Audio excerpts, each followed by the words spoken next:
Good afternoon, everybody. As always, my name is JC, and welcome to my channel, Everyman's Thoughts. In today's video, we're going to discuss if ShadowLands is an alt-friendly expansion, and whether or not Blizzard lived up to their promise to make ShadowLands more alt-accessible than Battle for Azeroth. Before I jump right in, I do make Warcraft videos at least once a week covering the latest news and topical issues, so if this is of interest to you, please consider a like or a subscribe.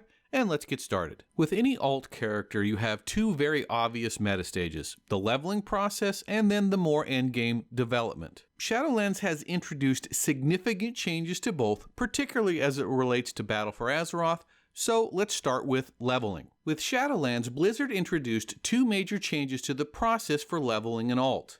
The first change was the level squish, and although it did somewhat expedite the leveling process, in the end this was mostly just moving some numbers around to make them a little more palatable to the players. The second and more significant change was the optional Chromie Time leveling scheme. For those that aren't familiar with Chromie Time, the game will now present any character level 10 through 49 with an optional alternative leveling path. You simply select which expansion content you wish to experience, and that content will continuously scale with your character level until you reach level 50 and are then ready for ShadowLands. The player can also jump back and forth between expansions as they choose, regardless of what their current level is. Having both the traditional and new alternative leveling methods gives players more agency than ever before. You can stick with the traditional method and basically get a sampling of everything Warcraft has to offer, or use the Chromie Time option to focus on content that you are familiar with and prefer to expedite the entire leveling process. Or better yet, manipulate the process to spend the maximum amount of time in content you've never experienced before. Finally, one last note on leveling.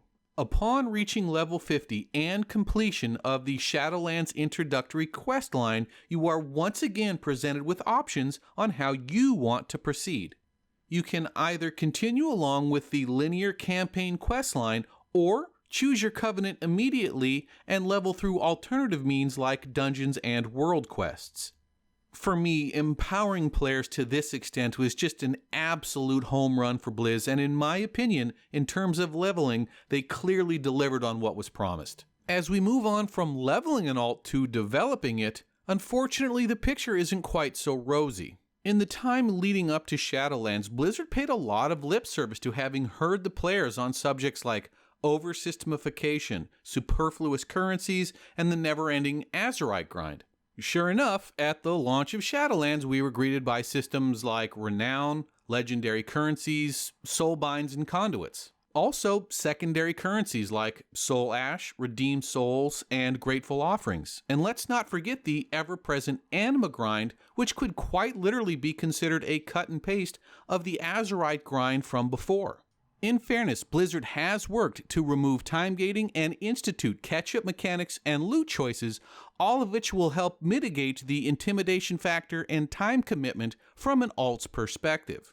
For perspective, there are a few weekly quests that will give you a few hundred anima, like killing a world boss, but they are few and far between. By contrast, your regular world quest will only award 105 anima, and keep in mind, Blizzard intentionally made world quests significantly more difficult and time-consuming in ShadowLands as compared to BFA.